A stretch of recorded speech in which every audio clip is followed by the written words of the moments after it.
Hey everyone, this is Olay from Laddering Your Success, and you're listening to the LYS Podcast. All right, guys. Hello. Yes, the cameras are on fleek. The beards are on fleek. We're having a good time this Sunday. Happy Sunday, everyone. Welcome to another LYS Free Student Mentoring Session on today, January 29, 2023.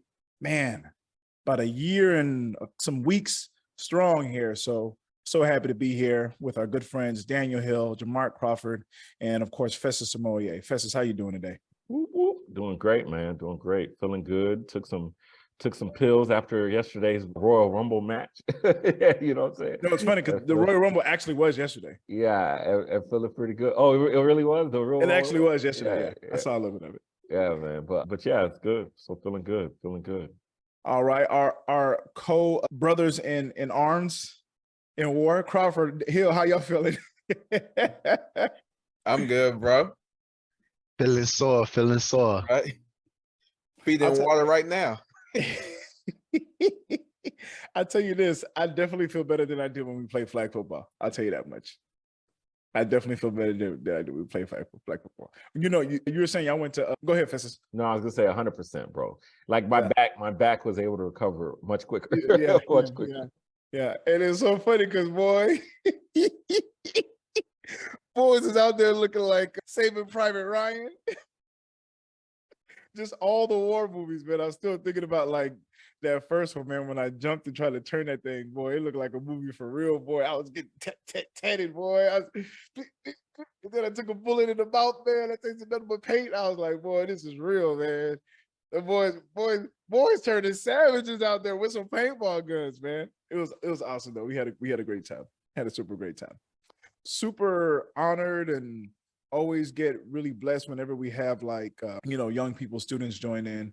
And I'm so honored. We're so honored to have one of my former students who I taught last year, and he moved early this school year. He moved to another school. But Mr. Rosales, thank you so much for joining us. I'm not sure if you can unmute, but if you can, just Thank you, Mr. Sharkey. Oh, absolutely. You're so welcome, sir. You're so welcome. So glad to have you here. All right. So let's go ahead. Let me go ahead and share our screen. We're going to get into our discussion for today.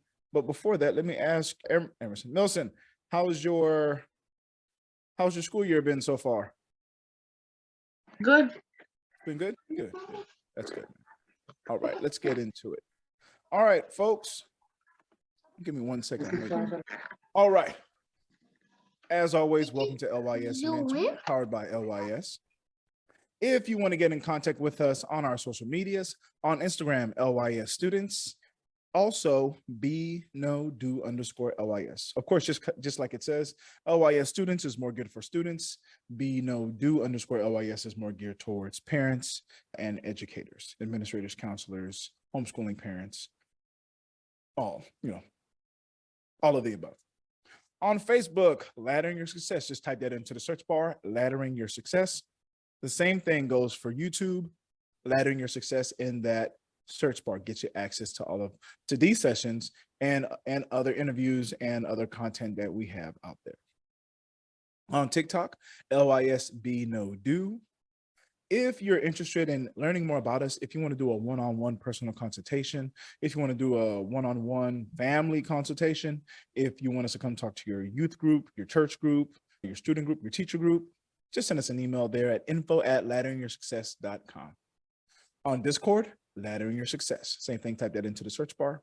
And of course, if you love what we're doing, if you want to see the mission and vision continue to grow, if you're ready to see us get that message all across the world, $ Laddering Your Success, on Cash App. Don't forget about the LYS Plan and Assignments app, where you can quickly create dynamic, rich, and engaging accommodated lessons and assignments for your students. This saves 10 to 30% of time on lesson planning. There's character building built into every lesson, and there are complete standard aligned lessons created by expert teachers. You can try it for free. 10-day trial. All right. So just go to ladderingyoursuccess.com. Don't forget about the book, Laddering Your Success, which you can buy now on Lulu. if you go to ladderyoursuccess.com, you can purchase the Stepping Up College and Career Checklist. You can also purchase a parent's guide to student success. And we also have a free ebook download, which is 10 things to think about before going to college. All those 3 items are all available on ladderyoursuccess.com. As always, LYS, Laddering Your Success, start your climb. All right. LYS mentoring, loading. We're loading. So I'm gonna stop my share real quick here. Milson, we were on earlier, or you sent me a message earlier and you were asking me, how can I get on? And I was like, oh, let me send him the link. And so you can come in. And I know we've kind of talked about it in the past, but what we kind of do is whenever our students or our young people come on, we kind of just give y'all a couple seconds. If there's anything you want to talk about, if there's anything you're going through, if there's anything that you need help with, right? Because it's kind of like we talked about in the classroom. It's kind of like you've had people in your life tell you, you have people out there who want nothing but the best for you. You have people out there who want you to reach your fullest potential and to find your purpose and find what you love and to do that thing to make the world a better place. So we usually give our young people a couple seconds to just talk about whatever it is they want to talk about, whatever it is they need help with. So is there anything you wanted to talk about? Anything in particular? No, sir. No, you just wanted to hang out with us? Yes, sir. Sounds good. I love it. Man, I love having Milson in my class. Milson was awesome, man. He was such a good kid. Love soccer. I love when he had free just days. He got to wear his own soccer jersey. You got a particular favorite team right now? G. I'm about to say, don't say PSG. There's so many. That team is a cheat code. Or Real Madrid. Oh, Real Madrid. Okay. Because PSG has Mbappe. They have Neymar and Messi. That team is a cheat code. Who else is really good on that team? There's a couple of Sergio Ramos. That's right. Ramos, right? From Spain? Is he from Spain? Yeah, man. They got some really, really good. My third team is Liverpool. Liverpool. See, that's my squad right there. I like Liverpool. I like Liverpool. I like Chelsea and Man City. Not Man. All my family was happy because Argentina won the World Cup. I bet, man. Did y'all partied hard, right? That was a great game. That was an amazing game. Amazing game. Hey, you guys, Festus, Hill, Crawford, you guys have any favorite soccer teams or any players that you like to watch? Nope. Big Dynamo fans? So no, I was letting the other guys go first before I went in. I do not know anything about soccer at all, except for I tried out in 8th grade. And he said that the coach was like, okay, you're going to run from this place to this place, and then you're going to come by the store. And after you go by the store, and I was like, I know where that store is. That store's about 2 miles from here. I was like, oh, no. That was my last day trying out for soccer, bro. It was a wrap after that. So yeah, but it's an international sport. I think it's cool. Shout out to everybody who enjoys soccer. Yeah, man, soccer's cool, man. I used to play as a kid all the time. Now I will say this: I did play a couple pickup games. You remember Tony Gomez? So me, Tony Gomez, and Eisner, and a couple other people, we used to get together and just play just little pickup games, and so that was pretty fun. But never really got to a point of, being on a structured team or anything. You want to go and go, Crawford? The only thing I know about soccer is Cristiano Ronaldo. I'll tell you, Milson over here, like, what are you guys talking about, bro? What's happening right now? So you just know Cristiano Ronaldo? That's all I know. Let me tell you, because the kids, if it's something they love, they're gonna school you. They turn into there's certain topics that the students will turn into the teacher on. And so that's one of the things I've noticed with the students. They love soccer, so they'll go in on some soccer stuff. But I recently had a chance to play FIFA. We probably all grew up playing Madden. And, I love Madden. I love the strategy behind Madden. I used to hate how complex it got over the years, but I appreciate it now. And recently I was at my best friend's house and we were playing FIFA. Which type of FIFA? FIFA 20, like the newest one. Oh, I got FIFA 23 too. Yeah. And I was like, I don't know if I'm getting older or what. I was like, this game is it. And I used to always say, if I could be one type of fit, I would want to be soccer fit because those guys are super. Just imagine, like Festus said, the running that you have to do, the quick twitch exercises, you know, the muscles that you have to do to be a great soccer player. So, you know, I was going to say, I think for our next guys outing, or if anyone wanted to do it, I would love to just do a game of soccer, even if we don't know how to play. I think the object is still the same. Get the ball in the goal. If you invite me, I will go. Oh, say less. I'm on Milson's team. I already called it because he seems to know the most out of all of us, bro. I'll be the goalie on Milson's team. I love it. I'll be goalie. I'm good at goalie. Nah, bro. Then we can't both be on the same team if that's the case. You know what's crazy about that, Milson? Is this true? Is the goalie, like, obviously it's important, but in order to play goalie, do you have to be like really, really intelligent and athletic? And you have to be like the quarterback, right? Because when it's a penalty, like, and you need to see where he's trying to go and like what's the plays that he's gonna score with. Yeah, like if you really study how goalkeepers maneuver, they really maneuver like quarterbacks. Last week we went to play and like I got so confused on the high call because nobody was playing as a goalie and I was trying to be goalie. Yeah, so you have to do a lot of thinking and moving around, right? Yeah, absolutely. Yes. That's awesome.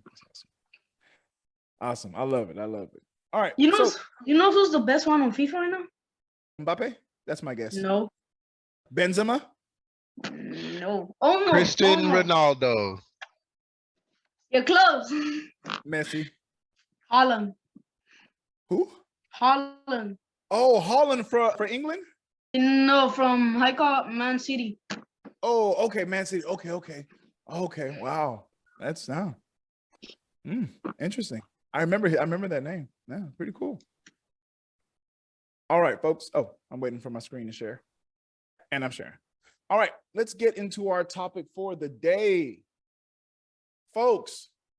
We're talking about it. How can we create a community for change? How can we create a community for change? It sounds hard, and that's because it is hard. When you think about where we are in 2023, even though we've come so far, we're still coming short in so many different areas. We're still very divided on a lot of issues, and there seem to be a lot of things that we can't seem to really be on the same accord on, right? And so in order for us to move forward, we kind of have to just have a real understanding of, like, how do these communities build? How do successful communities build? And not just a community like your neighborhood, like just in general, like what do you need for a community to build? So in order to answer that question, you kind of have to know exactly what a community is. And so I have some definitions kind of put here, and then we're going to expound on that a little bit more before we jump further into our conversation. So what I've got here is, when we talk about what a community is a group of people living in the same place or having a particular characteristic in common. Community is a feeling of fellowship with others as a result of sharing common attitudes, interests, and goals.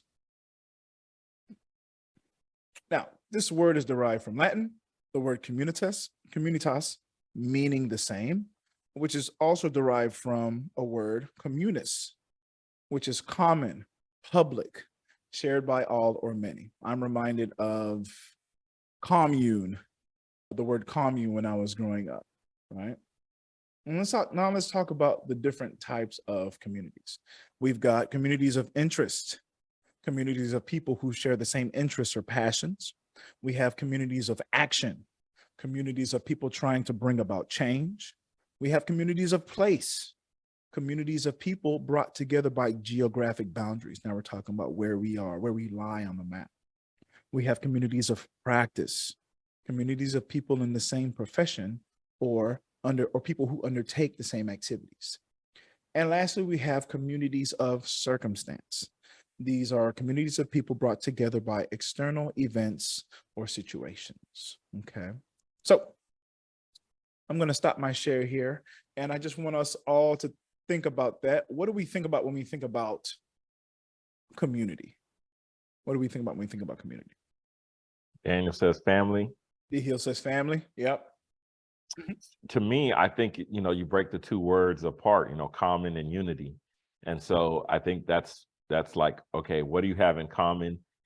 And then how does that unify you? Because you could be unified in different ways. You could be unified negatively, positively, just in general. You know what I'm saying? It's like, it's kind of like in a profession, right? Let's say, for example, just because people teach doesn't mean they really love kids. You know what I'm saying? Some people are doing it for a paycheck. And I think those are things that you could tell the difference with, right? I think the same thing, even with like these mentoring calls that we do, it's like we're unified because of our love for, kids. And that's what we have in common, or love for, helping people or different kind of things like that. So that's the way I look at it. Crawford, do you have anything? Crawford got the finger on the face looking like Lawrence Fishburne and the Boys in the Hood. Or better yet, Lawrence Fishburne in Matrix. Red Pill. Yeah. No, I feel like Festus hit it like exactly what I was thinking. And Milson said, helping people and family, help people and family. Absolutely. And that's what I was thinking about. I was thinking about, your community starts at home, right? You have a community, and what do you share? You share genes, you share genetic information. And so that's your first bond. That's your first sense of community. Now you think about your immediate area, right? Your shared interest that you have just with people around your neighborhood. And then it kind of gets bigger when you start talking about the schools and districts, and then, communities outside of that, and it just gets bigger and bigger. A real quick message, we keep talking about it. I think about the A-Leaf Community Center, which was recently, they opened about 2 weeks ago, I think, and how amazing that thing is, and the opportunities that we have to really build upon that idea of community and spreading those things, and just spreading that idea is even wider. Yes, Milson, you got your hand up. Go ahead. Like how you say, if you work hard, you play hard. That's what I'm talking about, baby. You take about quotes from the classroom. That's right. That's right. You tell them you work hard, you play hard. That's right. Absolutely.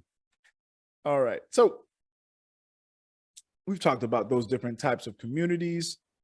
All right. So now we ask the question, how do we build better communities for our children? And when I was thinking about how to word this presentation, I was like, we could have said just how do we build better communities, in general. How do we build better communities for, parents, for teachers, for educators? But the reason why I said children is because eventually these children are going to become the teachers. They're going to become the educators. They're going to become the parents. So what do we need to do? What foundation do we need to lay in order to create an avenue for our children to create positive change, positive growth, right? And so that's why I said, let's gear it towards our children, okay? And so this is just kind of these are just some different ways that we can do that. Of course, there's so many, but these are just some of the important ones that, come to mind. So the first one is involving parents and caregivers. It's critical to include families in the community building process, since they have a significant impact on how children developed. It's our job to engage with parents and caregivers to learn about their requirements and their worries, and include them in planning and decision-making. So that was a thought process behind involving parents and caregivers in that. And so with that, if I did this correctly, tough question. How can we fix families with single parents and divorce? Okay, because we're talking about involving parents and caregivers. And when we talk about involving parents and caregivers, and if you need me to pull that back up, just send me a message and I'll pull it back up. But we're talking about involving parents and caregivers. And And when we do so, we also have to understand the importance of how much it helps develop a child when there are two parents in a home. If there's one thing we know about the stats or the statistical data that shows that there are so many higher chances of certain things happening if there's just one parent in the home. And I think the last time I checked, it's somewhere between 25 and 40% of homes in the US that have single parents in them. And so how do we involve parents and caregivers, and how do we also help those single parents who need that extra presence in the home? What can we do? Man, you decided to go deep today. You decided to go deep today. And the reason why I say that is because with a lot of the societal shift that we're experiencing, people don't quite either know or understand what that means anymore. Like, what does it mean to make a home? You know, people choose to make a home, right? There's a difference between a house and a home. You could have a house, you could have a dwelling, a place to live, but that doesn't necessarily mean home, right? And I think that's the thing that we really need to start kind of fixing our minds and our spirits to, is actually having a home. I know people have never really heard this term before, but there's what's called a spirit of homelessness, right? For those who do ascribe to scripture, you know, they talk about Cain and Abel, and they talked about after Cain killed Abel, he roamed the earth, right? Basically, he no longer felt at home in the garden, right? Or this was, I think, after the exile, but he no longer felt at home, even with his family. You see what I'm saying? And there's a lot of that where, you know, you got kids who are running away from home. You know, you got kids who, and I think this is a good place of even bringing this up, is you got kids who, you know, maybe somebody's talking to them on social media and luring them away from their family because of things, right? So, hey, I'll buy you this, or I'll get you this. And people get away from home, right? Like that sense of like, I belong here. And I think people struggle right now with that sense of belonging because everything's digital, because people are so shallow and fake too. And especially, you know, I know we're not a dating show, but especially now with online dating and all this other stuff, you know what I mean? It's like people are so fake, you know, they could create whoever they want to create online.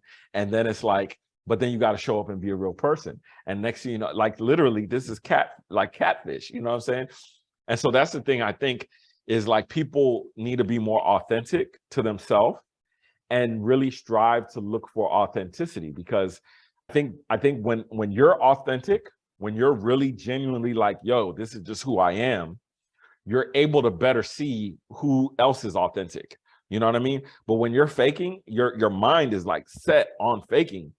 So because your mind is set on faking, you see fake differently. You know what I'm saying? Like you be like, I mean, at least this is just to me. This is just to me. You know what I'm saying? Like when you're just real and you're genuine and you're being real and genuine, and somebody starts telling you something, you're like, why does that sound off to me? You know what I'm saying? You're able to be like, you know what, let me ask some questions that are genuine questions and see if that person's able to answer me. And I think that's really the real starting point, because that deals with friends, that deals with relationships, that deals with so many other things. So let me not get on the Festus soapbox. I think Jamark shaking his head. So For me, I feel like one of the things that I want to touch on that Festus said was a sense of belonging. I feel like that is really important. And going to the topic about, you know, building community and involving parents, and then you say, how do we do that when we have single parent households with parents that are divorced? And that was, you know, that was me. And just thinking about this and growing up, it was a sense of belonging. That was something that I longed for and I looked for in different spaces. And luckily for me, I didn't look in the wrong places for that sense of belonging. But I feel like that is something that I see just from a teacher standpoint in our youth. They want to belong, and sometimes because of their direct environment that may not be the best environment, they tend to seek that belonging in the places that might not be the best for them. So that was something that Festus said that really stood out to me when thinking about community in school. And one of the things that helped me was, I think I was one of those kids who was in church like every day of the week, but what made me feel a sense of belonging, if I'll be honest, yeah, I got the word and things of that nature, but there were other young boys there, and I would look forward to, after, whether it's choir rehearsal or Bible study or usher practice, after we would play like sports like basketball, football, and things of that nature. So not only were we learning about the Bible, but it was that brotherhood and fellowship through playing sports and things of that nature. And so that's kind of how I kind of felt. But just, yeah, that sense of belonging really, really stands out to me. That's dope. That's dope. Absolutely. Hill, did you have anything you wanted to bring up on that? No pressure. So I think the thing that both of y'all said that really got my attention was the church, and how important of a gathering place that was, or how much of a community that was for years, right? We talked about the different types of community earlier when we started, and that was one of the things, right? A community based on certain set of principles and guidelines, that were all, kind of set to follow. And I think about that today, and I think about, where we are, especially as Black people. There are so many different avenues that we go through. So many of us are still trying to figure out, is this Christian thing for me, right? I've looked and I've seen, and I'm like, I've studied this, I feel like I'm more a Hebrew Israelite. I'm this, I'm following this way, I'm following that way. And so it's so interesting these days to think about how that kind of affects us in 2023. I think me and Festus, we always go back with the Jude, I can't remember, Jude 23? Is it Jude 3?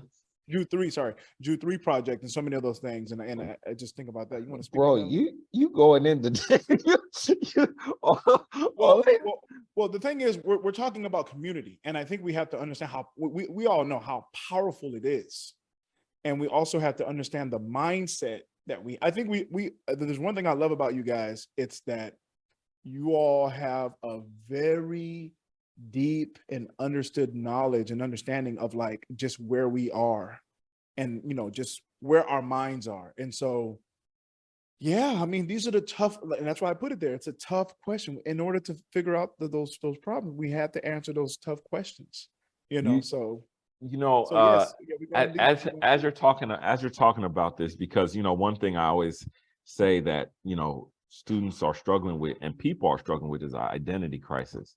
Like, that's one of our biggest things right now, is people don't know who they are. You know what I mean? And the thing is, if you don't know who you are, you don't know where you're going, you don't know from where you came, you don't know where you're going to. It is just the reality, right? And so often people hijack people's sense of identity, right? And so I'm gonna probably offend people with this, and that's okay.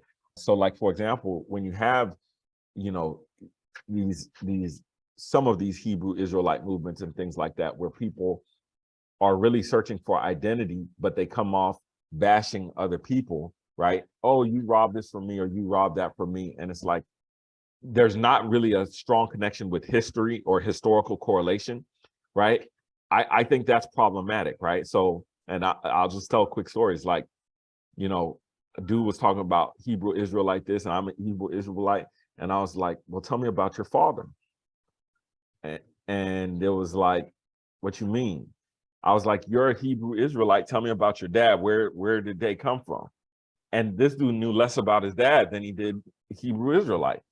So it's like, that doesn't even make any sense, bro. Like you're literally just cherry picking, because, and I don't want to get too deep into it, but when you look at how the West versus the East views things like religion, ethnicity, and tribes and stuff like that, it's very, very different. here in the West, it's all about individualism, the rugged individualist who's going to conquer the new land, the new territories, right? That's where we get this concept from. And where if you look at the East, Middle East, different types of things like that, you're part of a group, you're part of a tribe. And because you're part of a group or part of a tribe, you're born into your parents' religion and things like that. You just automatically take your father's religion, right? So if you go and ask a Muslim person, what are you in the East? They'll say, I'm Muslim, of course. My dad was Muslim, right? And this can get to a point where it could get, really sticky, where if a person tries to change a religion or something like that, they can get killed for it, actually. You know what I mean? And these are things that people in the West, the average everyday person is clueless about. They're totally clueless about it. And so why is that such a big deal? It's because when you look at all of these shifting identities that are happening, right?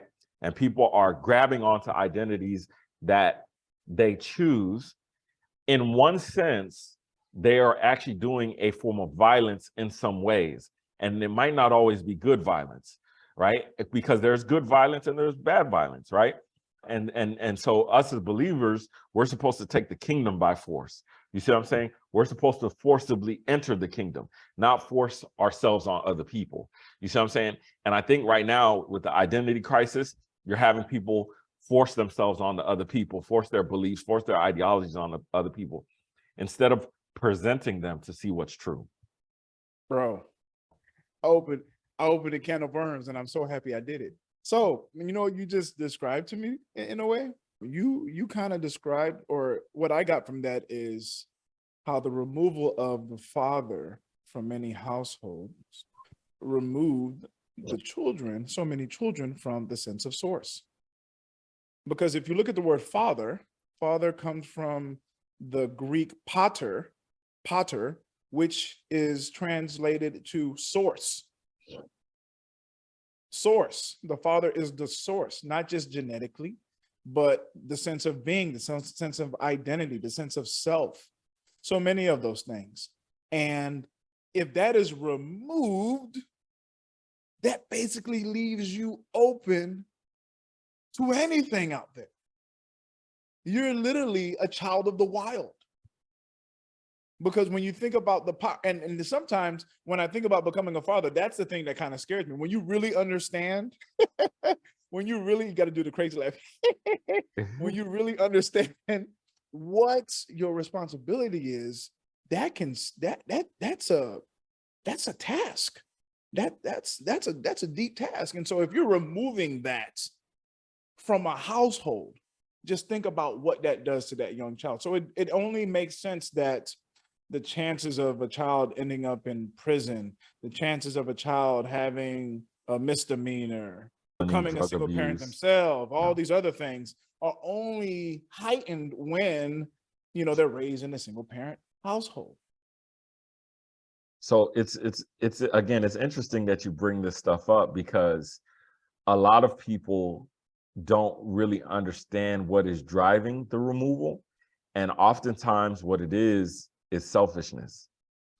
And I know it's like, what? Selfishness? What about the government? What about these things? And it's like, the reality is that when you're selfish, you think about you first and foremost, right? And now I can say this as a father, right? And having 2 young kids, nobody cares about me in this house. Like they want to eat, they want to play, they want to, you know what I'm saying? They want to do their thing. And so the thing is, if I am full of me, then I'm looking for them to meet my needs instead of me to meet their needs, right? And so my role as a father is like, yeah, I want you to enjoy being a kid as much as possible. So yes, I'm going to teach you responsibility, but as I teach you responsibility, I'm also making age appropriate, right? To where it's like, enjoy your life, because soon you'll be an adult and life gets hard at that point, right? It gets very complex and complicated. You know what I mean? And so I think that's the big thing, is when guys are selfish, right? Oh man, I want to be with so many women, or I want to do this or do that, or I want to make fast money, right? Those things are about taking care of me and my needs and what I want, right? Then what has a tendency to happen, right, is the more selfish you get, the more destruction you actually invite into your life. I know that sounds counterintuitive, but it's a reality, right? Because I'm always looking for me. And so because I'm not looking for other people's good, I'm not looking for what benefits other people, right? I'm actually blind sometimes to the negative effect of my own behavior. And I'll give one quick story real quick.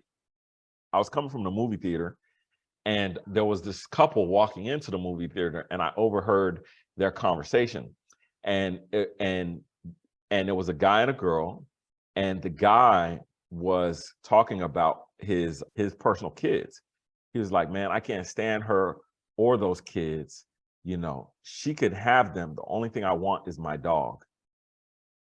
And what blew my mind is that what he's saying to the young lady he's going on that current date with is the children I created are less worth than a dog. So what does that mean about his self-image?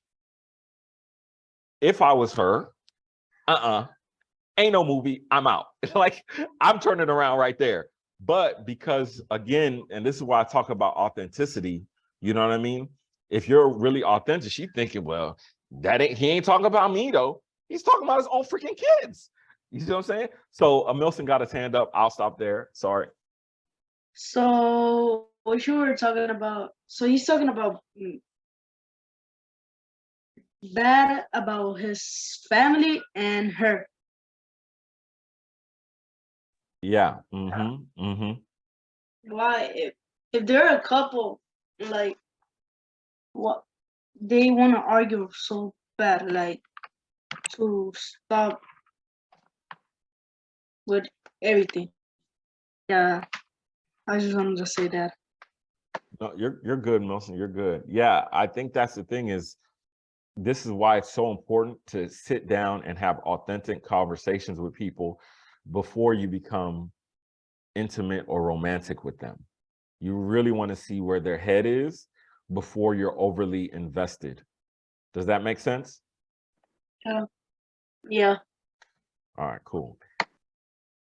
Yeah, absolutely. That's, man, that was powerful. As soon as you started talking about that, all I could think of was like the level of selflessness fathers should have, because they always talk about how much money is generated during Mother's Day and how much less is generated during Father's Day.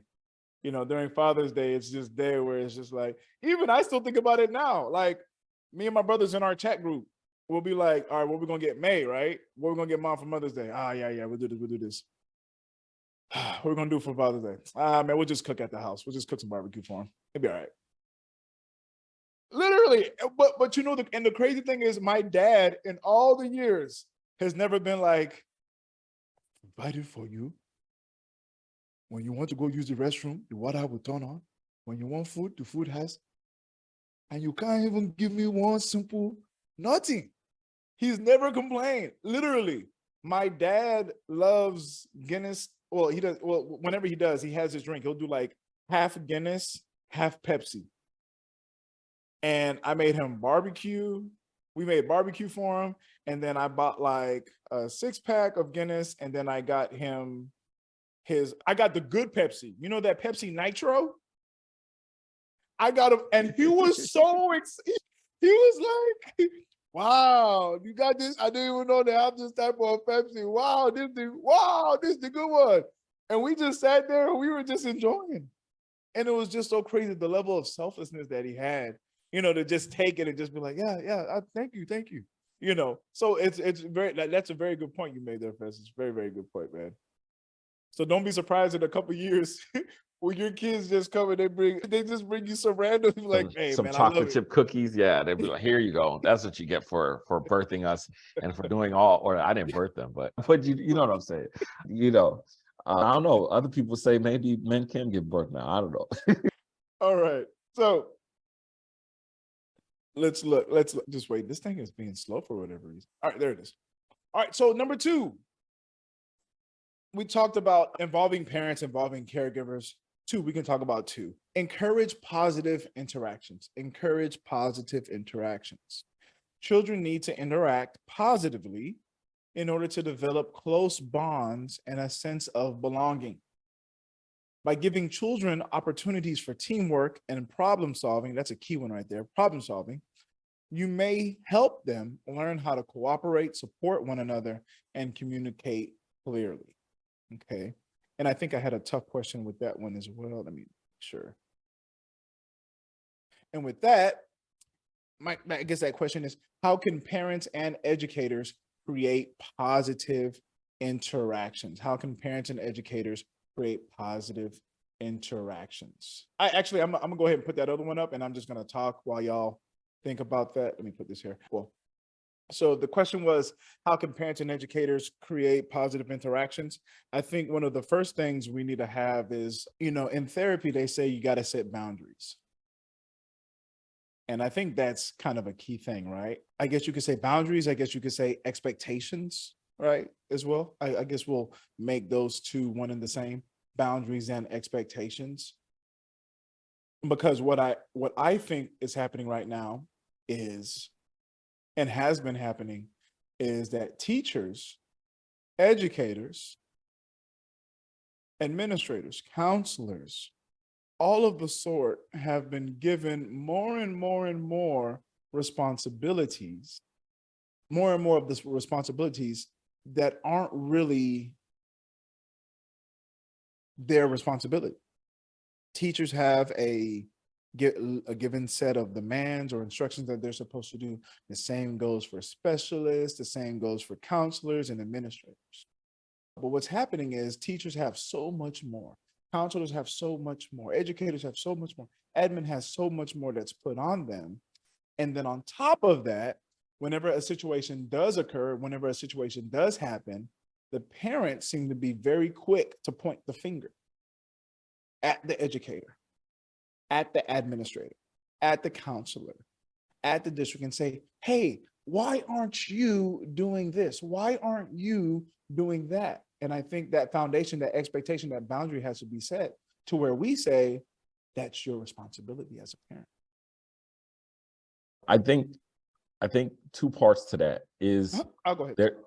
There is nuance between boundary versus expectation, right? I think okay, so go ahead. The nuance is the boundary is the line, and then the expectation is the desire, right? And I think a lot of places, that's where the ambiguity comes in, is where the parent expects something that's beyond the line of authority, right? And so this is where I think, again, clear communication is key. So, if you're a principal, if you're an admin, maybe you want to do some role play with parents as soon as they come in. Hey, welcome. My name is Mr. Smith. I'm the principal. So let's do some role play. These are the things we're responsible for as a school, and these are the things we're not. So if this happens, then this is your responsibility. If that happens, this is our responsibility, and just kind of being really clear on that, because I think now and I think this is really key to the previous point, was that when people don't have very clear defined relational roles, right, or responsibility or accountability, then it's open for everyone. And I can say this as a person who's mentored, ministered, whatnot, is one of the key differences for people's success is their ability to understand responsibility and accountability. If you don't know what you are supposed to own and is your responsibility, it becomes very difficult to move forward in life, right? Because you end up taking on other people's things. And I see this all the time with this mindset of like, I got to put the hood on my back. I got to put the city on my back. I got to put the gang on my back. I got to put the homies. And you're putting all of these people on your back that you're not really responsible for. And this leads to a lot of disaster. And I think that it goes to kind of what Crawford was saying earlier, is like, okay, the church was responsible for teaching the word, right? But they collaborated to make other things possible for the kids to build relationship beyond doing what they were primarily responsible for. You see what I'm saying? And I think that's the key nowadays, is like, okay, what's the collaboration here? And to this point right here is, how can this be a positive interaction versus a negative one?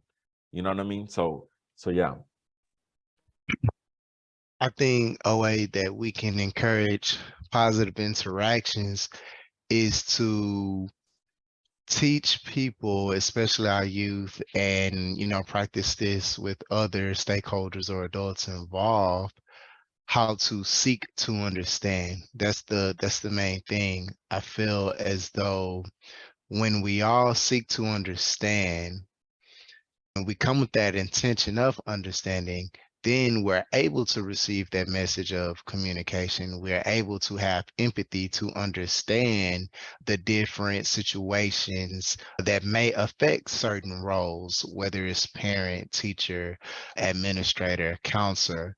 But if we're closed to understanding, then we tend to point the finger, which leads to a negative interaction, because we're now closed off to what each other is saying, and we're now trying to win the battle. So no one is listening to each other. We're now trying to one up each other. And so then we don't get anywhere with that. But if we're open to whatever is the situation in school and trying to build the community, okay, this is the problem that we see that's going on with Johnny. Hey, mom, let's just get some insight. What's going on? Is there anything going on at home? These are the things that, as a teacher, that I can do to provide support. Counselors are there, whatever. And when we're doing that with the student or the child present, they're seeing firsthand the real life experience of, oh, this is how you communicate. This is how we have these positive interactions to tackle an issue, which is problem solving, right? That's right there on the screen. So yeah. 100%, bro. 100%. Man, definitely fire. This is gonna be really good. I feel like I say it all the time. I feel like we say it all the time. This is gonna be really good. This is gonna be really good. No, this is going to be the podcast we get the angry emails for. People never have emailed us, and then all of a sudden they're going to be like, "You said two people should actually be married and work it out and stay with their kids." You know what I'm saying? Like, bring it on, bring it on, bring it on. We here for it. That's why Gmail created the delete that trash can. I'm just kidding. No. But the one thing that I did here is strong leadership is necessary. That's just been a big thing for me. That's been a big part of my growth this year, is just really understanding like how important strong leadership is. Having someone that you can follow, having someone that's steering the ship, in the right direction. And, quick shout out to Festus, man. Thank you so much, because you're doing such a wonderful job at LYS and all this stuff, man. It's good to have someone to follow like you, man. I had a thought about a teacher, because when y'all were talking about that, I was thinking about my 4th grade teacher, Mrs. Gray. Mrs. Gray. Shout out to Mrs. Gray. Shout out to Elementary. So I'll never forget, I used to cause a lot of trouble for her. And one day, we had a parent-teacher conference. Me and my mom walked. I think it was me and my mom and my younger brother. We walked over to the school, had a meeting, and she said, Olayinka's a great student. He really tries, but he has issues with roaming, walking around in class, and talking a lot in class.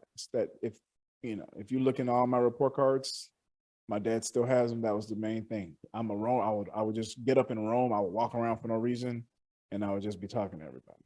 So my mom looks at me and she goes, "You heard what she said?"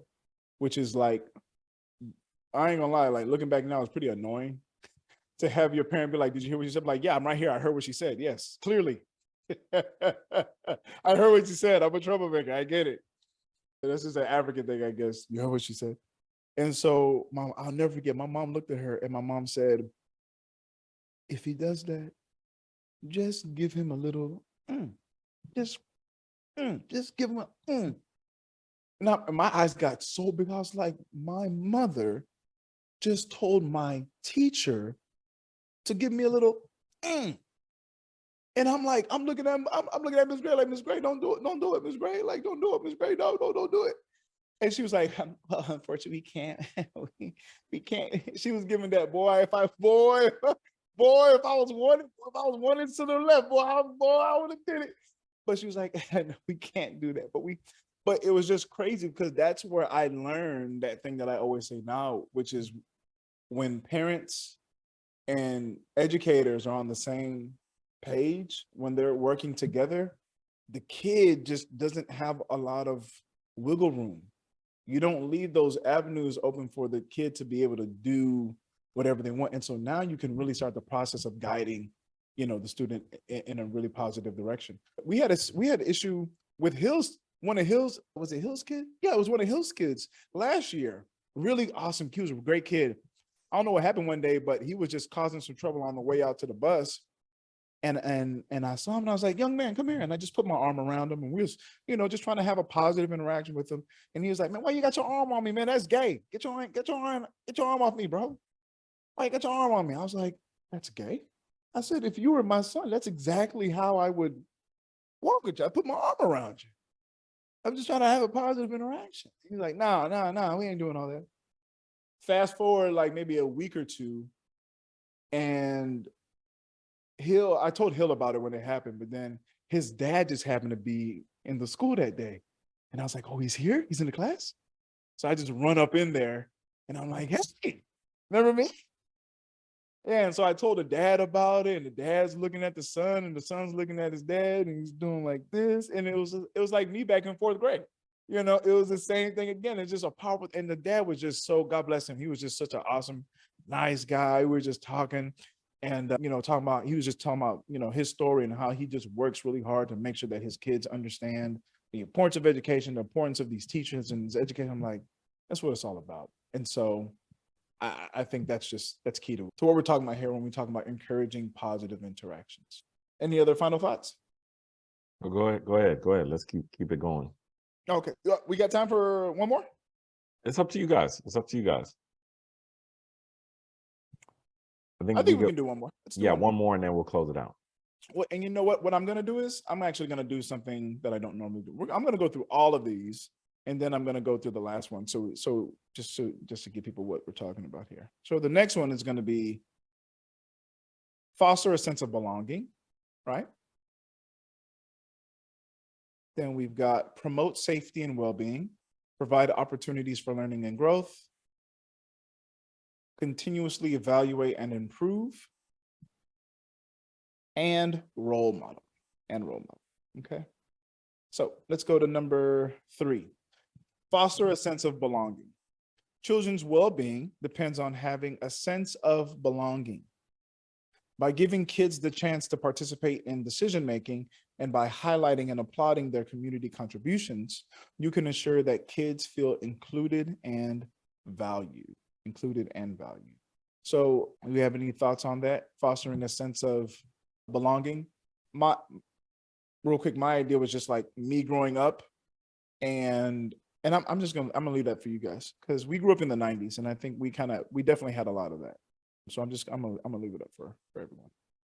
Yeah, I think growing up in the 90s, it was especially immigrant parents. I think it was just really interesting and weird at the same time because, you knew you were different, but you didn't know why really, and you just knew, okay, we speak a different language.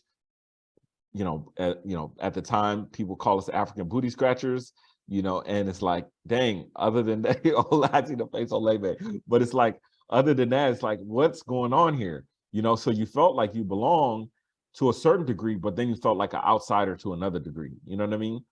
And so I think that's the interesting things is you're supposed to celebrate difference. I think, it's funny because one of my cousins, her husband, anyway, it was a family situation. This person is their first time in the US. I'm about to go meet him. And I was like, yo, maybe I should, make him some tacos, you know what I'm saying?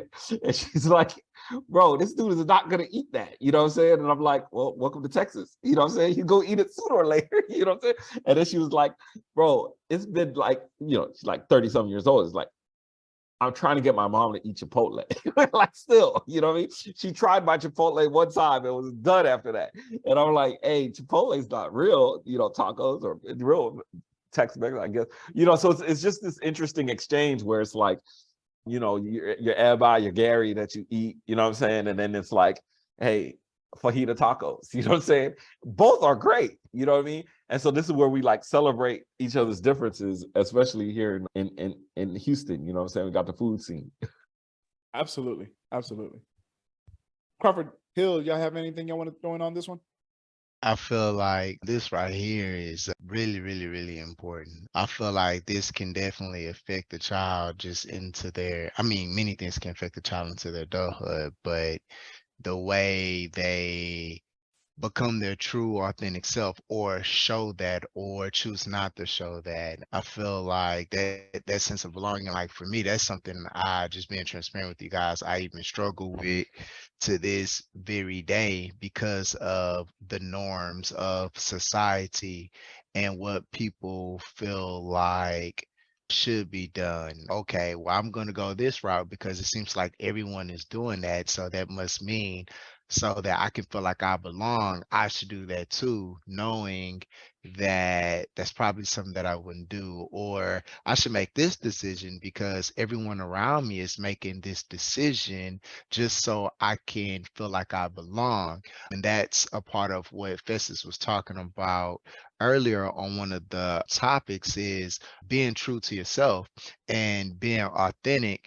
And I feel like when it comes to fostering a sense of belonging for kids, letting them know that whatever it is that they choose, what decisions that they make, that it is okay if it's different from mine or your peers. I feel like that is really important. And sometimes just a simple activity in math, I ask a question, write a problem on the board, ask a question.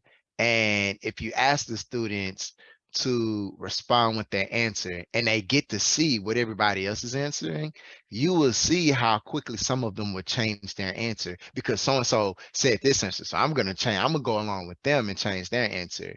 And oftentimes they will be wrong, but because we feel like, oh, they're always smart and I want to belong over there with them instead of being true to myself. And even if my answer is wrong, it's okay, but I'm going to follow along over there. I don't know why I am, but I'm just going to do it because everyone's saying that answer. And so we're so easily swayed and not just true to ourselves and learning from that experience, whether it's a good experience, not so good experience, or whatever. So that's my take on it. Bro, I think that is so powerful in terms of like, if you're going to be wrong, at least be wrong being you. You know what I'm saying? Like at least you're you still, you know what I'm saying? Versus, oh, I gave power over to these other individuals. You know what I mean? I think that's a very powerful thing. And you kind of take me back to when I was a little bit younger and just reflecting on like, why am I giving my power over to these people? You know what I'm saying? Because that's really what it boils down to is you're giving people power over you, but you just don't know it. You know what I'm saying? So that's really, really powerful. Wow. Man, before I talk, want to see Hill, you got something you want to bring on that one? No, man, your boy just shut down over there. Doctor over there shut down, bro. He don't be playing no games whenever we get on. That was real. Yeah. When I think about the classroom, I've told my class several times, being an adult is simply solving problems. And it makes so much sense why there's been such a strong push to have kids, with the decision making, the critical thinking, the problem solving. It makes so much sense because that's literally all being an adult is. And I think one of the big things I tell my students is, I'm not gonna lie, I get frustrated with my classes when no one wants to be afraid to be wrong. And I know that even for like in today's age, it's even so much harder for them to be wrong. It's just hard. It's just, there's just so much more anxiety associated with that. But I'll stop class and I'll be like, guys,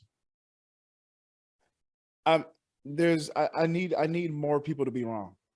I'm just trying to make being wrong the norm in my class. I know that sounds weird, but I feel like once you've already accepted the fact that you don't know, you leave yourself so much open to understand how to solve that problem when we go. Because I tell them, I was like, hey, if you don't know, am I just gonna like yell at you? Am I gonna walk away? No, we get the answer. So why are we afraid? Why are we so afraid to be wrong? Because being wrong is almost like learning, because once you don't know, you're gonna learn. And so I think that's big for our kids, especially in 2023. I'm saying these kids got major anxiety, or they have a lot more anxiety than we had or had to face or dealt with when we were growing up. And part of the key for their success is being able to know how to live with that, or being able to find ways to live with that, or just to fight it, or ways to beat it. That's in a sense problem solving. So definitely great points. On what you were saying, Shrunky, I Mhm. feel like the way we're setting up social norms is contradicting how learning or improvement or to see success is contradicting that, because actually when we wrong, that's where we learn. That's where we break that ceiling, and we learn. When Michael Jordan tried out in the 10th grade, he didn't make the team. So he had to go back into the lab and do what he needed to do. If he didn't fail, right, he wouldn't have worked on it so hard to improve and do whatever he does. Or, or entrepreneurs out there, when they launch a business and it fails, right, they go back to a drawing board. Well, I just learned that this and this and this does not work, so I need to try a different way. So being wrong and failing is exactly where that learning takes place. But the way we're setting up society now is saying we want to praise the people that are right, but people are afraid to take the risk to be wrong. So now what's happening, we're creating children who want to be just told what the right answer is. Bro, that point right there is fire, because especially Milson give it a hand clap, because especially in this like Google generation, you know what I'm saying? It's so easy to just be like, oh, I just type it in and this is the answer. But the thing is, this is why wisdom is so needed. And I just was having this conversation earlier today. I forgot who I was having it with.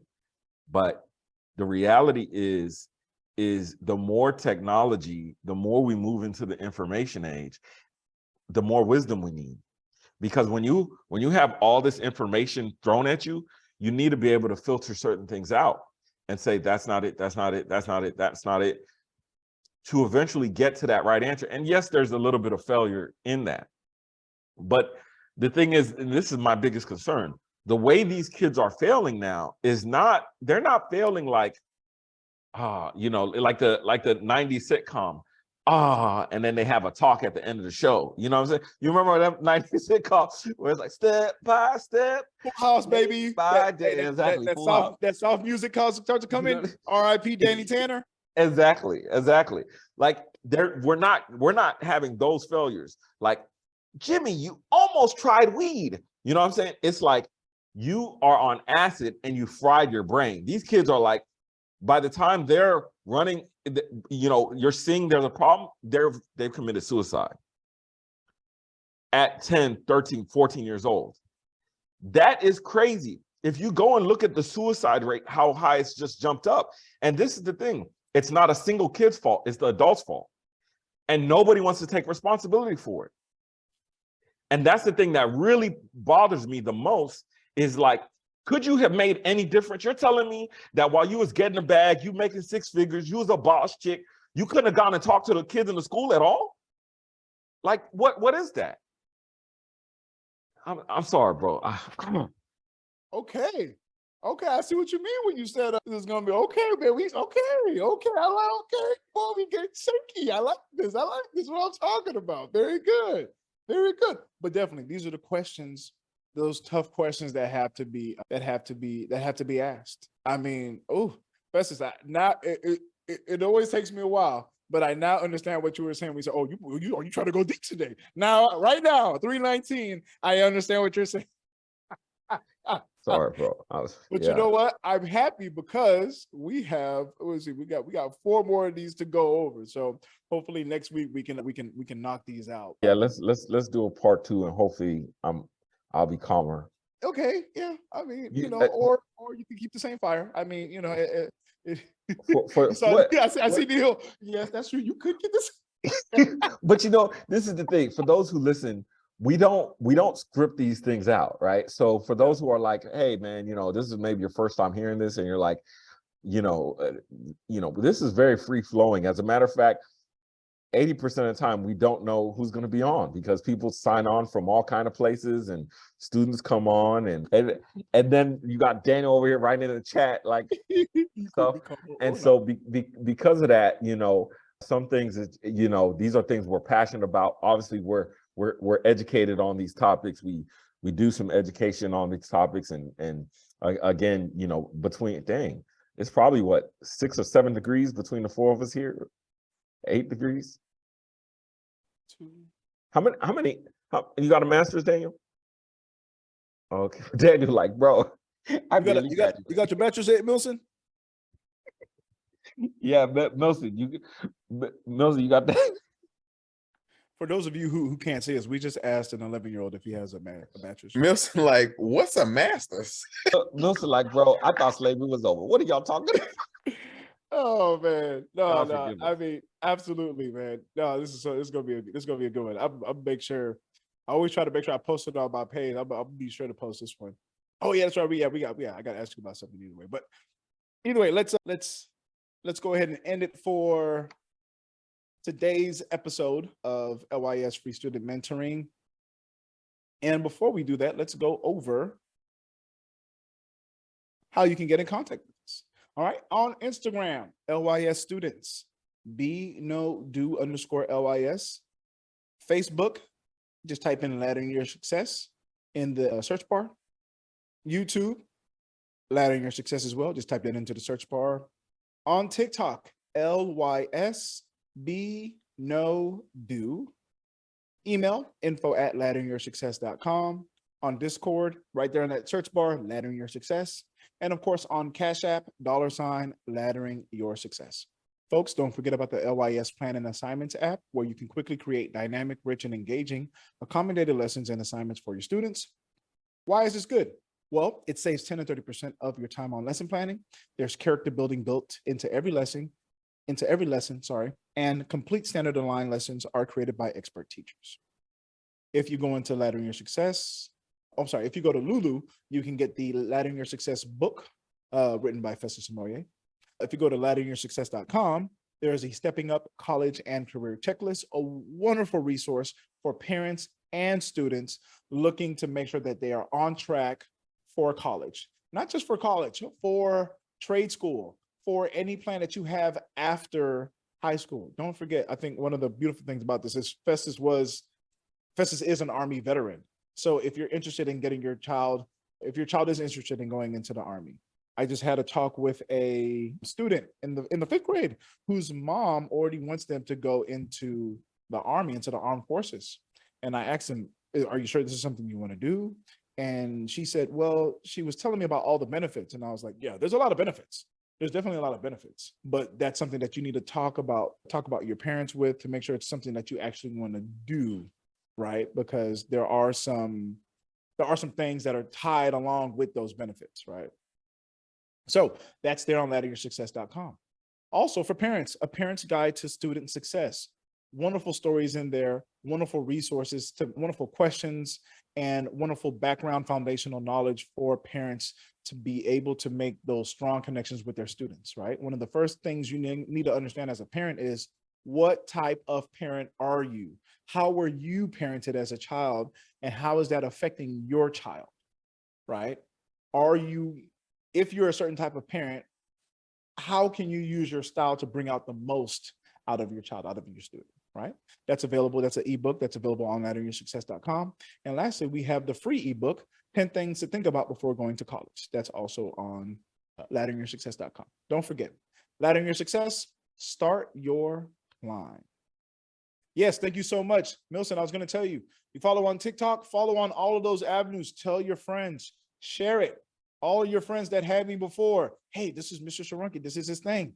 This is his thing that he's doing. All right. Let's get it going. We're trying to get this for the kids, because here's what we want, Milson. And I said it before, I'm gonna say it again. Thank you so much, Milson. You don't know how much it means to us for you took an hour out of your day. It's okay. An hour and a half out of your day. You could have been playing FIFA. You could have been outside. You could have been doing so many things, but you said, you know what? I'm gonna hang No, out. I was excited because I wanted to be with like teachers that I know from last year. That's awesome. That's awesome. We appreciate it, man. So send that message out, because this year we're about to blow up.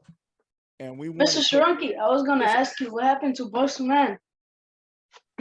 Oh, well, Boys to Men is still there at the school. They still have Boys to Men at the school. Yeah. Well, and you know what? This can be our own Boys to Men, virtual Boys to Men. Because you're a boy and you have 4 men here. Or you have 3 men and an Olay. That was a little joke there. Sorry for the dog in the back. All right. So thank you so much for that, Milson. But be sure to tell your friends about us, okay? Festus, go ahead and close us out so this dog won't be barking in the background.